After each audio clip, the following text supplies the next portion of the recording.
క్రీస్తునందు ప్రియమైన దైవ జనాంగమా, నా పేరు పాస్టర్ పసుపులేటి పేతురు. నేను దేవుని సేవకుడను. ఈ వాక్యాన్ని ఆలకిస్తున్న మీ అందరికీ నా హృదయపూర్వకమైన స్తోత్రములు, వందనములు తెలియజేయుచున్నాను. కన్నీటి ప్రార్థన ప్రభు ఆలకిస్తాడు. విరిగి నలిగిన హృదయమును నీవు ఆలక్ష్యము చేయవు. కీర్తనలు 51:17. దేవుని సంతోషపెట్టగోరువారు ఆయన ఆజ్ఞలకు విధేయులై జీవించవలెను. విశ్వాసముంచుట దేవునికి ఇష్టము.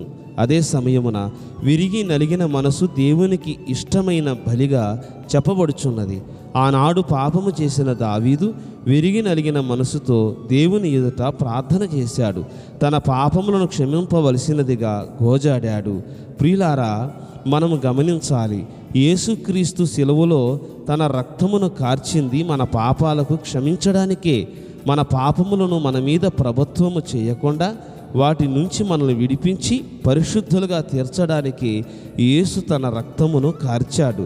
ఆయన కొంచెమైనా దాచుకోలేదు. ఆఖరి రక్తపు బొట్టు నీ కొరకే ధారపోశాడు. ఒక కుమారుడిని ఒక తేనెటీగ వెంబడిస్తుంది.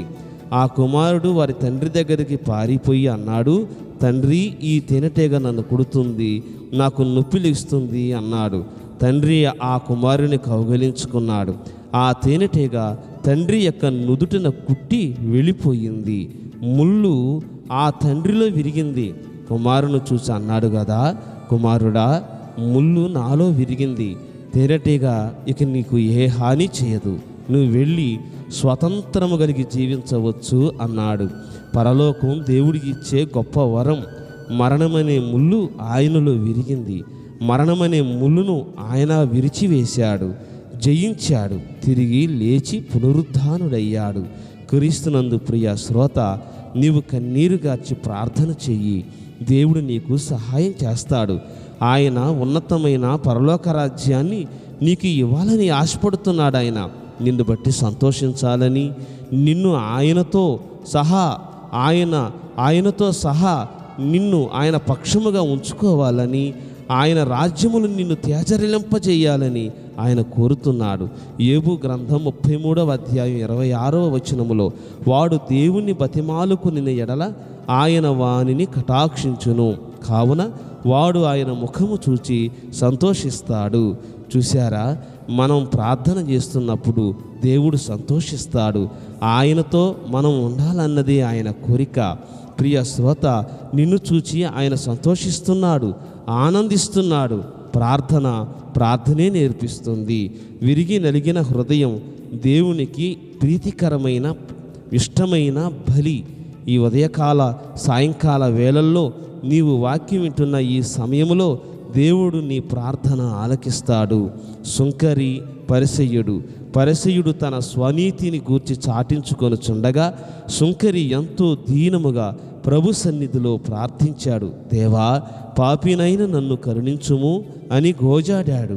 పరిసయ్యుడు కాదు, సుంకరి నీతిమంతుడిగా తీర్చబడ్డాడు. ఎవరైతే దావీదు వలె, సుంకరి వలె తమ హృదయములను కుమ్మరించి ప్రార్థిస్తారో వారి ప్రార్థనకు ప్రభువు ఆనందిస్తూ జవాబునిస్తాడు. శిలువలో వేలాడబడిన దొంగ కూడా వేడుకుంటున్నాడు, తండ్రి, నీవు నీ రాజ్యములోనికి వచ్చినప్పుడు నన్ను జ్ఞాపకం చేసుకుంటావా అని అడిగాడు.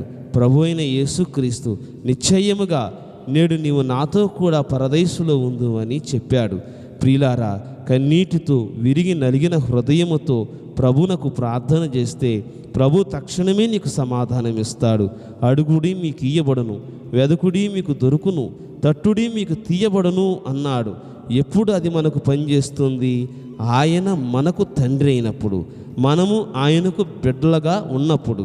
ఆయన ఆజ్ఞలను గైకొని మన పాపములను విడిచిపెట్టి ఆయన సన్నిధికి వస్తే ఆయన మనకు తండ్రి. ఆయన తండ్రి, మనము ఆయనకు బిడ్డలం. నా దోషమును కప్పుకొనక నీ ఎదుట నా పాపమును ఒప్పుకుంటిని, నీవు నా పాపదోషమును పరిహరించి ఉన్నావు. కీర్తనలు 32:5. మన పాపములను ఒప్పుకుంటే ఆయన మనకు తండ్రి. మనము ఏది అడిగినా అది ఆయన మనకు దయచేస్తాడు. అట్టి కృప ప్రభు మనకు దయచేయునుగాక. ఆమె